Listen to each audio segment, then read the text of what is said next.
মাননীয় মন্ত্রী, লবণগুলা যদি একটু ফ্রি দিতেন। লবণ দেয়া হয়েছে, আপনি যদি একটু মেহেরবানি করে একটা লোন স্যাংশন করতেন। মার্কেটটা যেন অহেতুক টাকা ছাড়ার মাধ্যমে নষ্ট না হয় সেজন্য আমরা উপকরণ দিয়েছি, কিন্তু এই টাকার পদক্ষেপে যাইনি। কুরবানির আগেই আমরা দেখেছি প্রত্যেকবার ব্যাংক থেকে চামড়া ব্যবসায়ীদেরকে একটা লোন দেওয়া হতো এবং গভর্নমেন্ট থেকে লবণও সাপ্লাই দেওয়া হতো। এবং আমরা আমাদের চট্টগ্রামে সবচেয়ে বেশি চামড়ার ব্যবসায়ী, চামড়ার গুদাম সবচেয়ে বেশি আছে, যেটা সাভারের আগে। তো আমি মাননীয় মন্ত্রীকে যেটা জিজ্ঞাসা, এখন ৩১ লাখের বেশি চামড়া মাটিতে পুঁতে ফেলা হয়েছে। মাননীয় মন্ত্রী, আপনি যদি একটু মেহেরবানি করে একটা লোন স্যাংশন করতেন, লবণগুলা যদি একটু ফ্রি দিতেন, তাহলে আমাদের এই ৩১ লাখ চামড়া যেগুলো মাটিতে পুঁতে ফেলা হয়েছে সেখান থেকে কি আমরা উদ্ধার হতে পারতাম না? আপনার মতো এইরকম বিজ্ঞ এবং অভিজ্ঞ এবং বাণিজ্য মন্ত্রণালয় সম্পর্কে আমি যতটুকু জেনেছি আপনি ভালো ভালো পদক্ষেপ নিচ্ছেন, কিন্তু এই কুরবানির আগে ৩১ লাখ এই চামড়াগুলো যদি আমরা বাঁচাতে পারতাম, তাহলে আমাদের বাংলাদেশে চামড়া শিল্পের দেশ ১০ ফেসিবাদের সময় হয়েছে, আমাদের বর্তমান নতুন সরকারের আমলে আমরা একটা উন্নতি লাভ করতে পারতাম না? মাননীয় মন্ত্রীকে আমি জানতে চাই, ৩১ লাখ চামড়া বাঁচানোর ক্ষেত্রে কেন পদক্ষেপ নেওয়া হলো না এবং ঋণ কেন বরাদ্দ হলো না ব্যবসায়ীদের জন্য, আর সরকারিভাবে কেন লবণ বরাদ্দ করা হয় নাই? এটাই আমি মাননীয় মন্ত্রী মহোদয়ের কাছে জানতে চাই। মাননীয় স্পিকার, আপনাকে অসংখ্য ধন্যবাদ। মাননীয় স্পিকার, আশা করি উত্তরের পরে কাঠগড়া থেকে রেহাই দিবেন মাননীয় সদস্য। প্রথম হলো, লবণ দেয়া হয়েছে। মাননীয় স্পিকার, আমরা প্রায় ১৭,৬০,০০,০০০ টাকার লবণ বিসিকের মাধ্যমে প্রত্যেকটা জেলা প্রশাসনের কাছে হস্তান্তর করেছি, এবং তার আগে আমরা জেলা এবং উপজেলা প্রশাসনের মাধ্যমে প্রতিটি মাদ্রাসার মোহতামিম শিক্ষকদের ডেকে, কিছু সংখ্যক সিলেক্ট বেসিসের শিক্ষক এবং মোহতামিমদের ডেকে প্রশিক্ষণ দিয়েছি।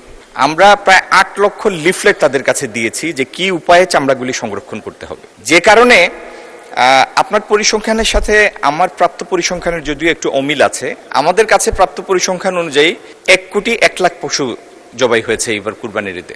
এই ১,০০,০০,০০০ মধ্যে আমরা প্রায় ৭০ লাখ চামড়া সংরক্ষণ করতে পেরেছি সারা দেশে। একটা জিনিস বুঝতে হবে মাননীয় স্পিকার, চামড়া যদি স্কিলফুলি পশুর গা থেকে খুলে নেওয়া হয় এবং এটা যদি নির্ধারিত সময়ের মধ্যে লবণ মাখানো হয়, তাহলে পরবর্তী ধাপের যারা ট্রেডার তাদের কাছে এটার কদর আছে।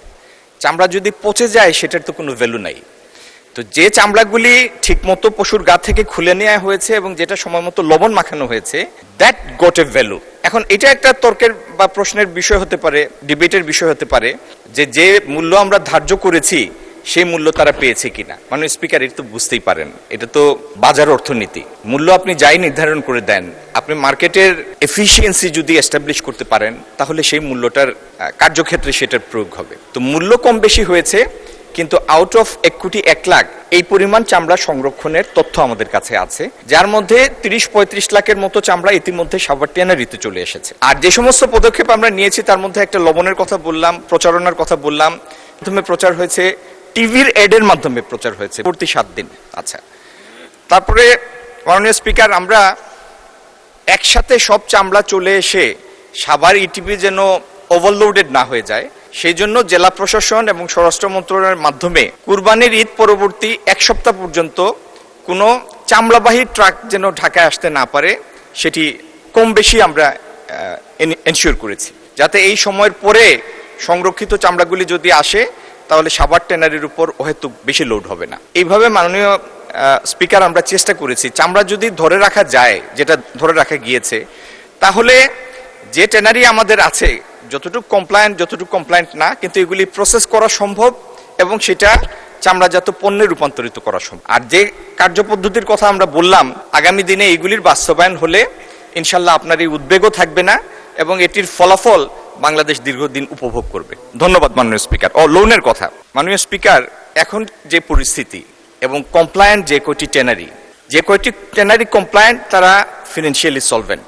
এর বাইরে আমরা যদি একটা মেসিভ আকারে বাজারে টাকা ছাড়তাম, আমাদের কাছে মনে হয়েছে যে এটা প্রপার রিটার্ন আসার সুযোগটা কম ছিল, এটা আননেসেসারি একটা ম্যানিপুলেশন ক্রিয়েট হতো এবং এই টাকাও আদৌ ব্যাংক আর ফেরত পেত না। তো মার্কেটটা যেন অহেতুক টাকা ছাড়ার মাধ্যমে নষ্ট না হয় সেজন্য আমরা উপকরণ দিয়েছি, কিন্তু এই টাকার পদক্ষেপে যাইনি। এটা একটা সুচিন্তিত পদক্ষেপ ছিল, লবণ দিয়েছি।